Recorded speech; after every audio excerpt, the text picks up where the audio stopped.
Buah segar, buah segar. Bang, saya nyari buah pepaya. Ada nggak? Udah seminggu nih sakit perut, nggak bisa BAB saya. Oh, ada mas. Bentar, masnya udah seminggu nggak BAB. Itu mah bahaya. Berobat mas. Gak mau ah, takut bayar mahal. Lah kan ada BPJS.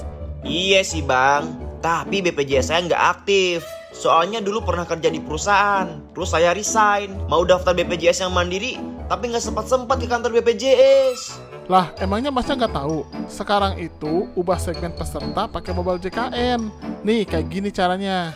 Masuk ke aplikasi Mobile JKN, terus pilih menu lainnya.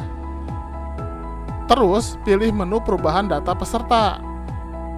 Pilih bagian segmen peserta. Nanti akan ditampilkan segmen peserta saat ini dan segmen tujuan. Terus, klik selanjutnya. Akan muncul syarat dan ketentuan. Baca, terus pahami dengan seksama ya.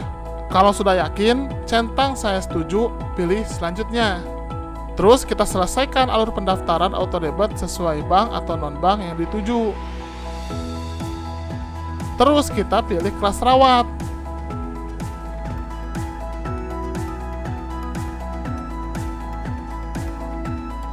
Habis itu tinggal masukin PIN, terus pilih verifikasi, udah deh, segmen kepesertaan kita sudah berubah. Gampang kan?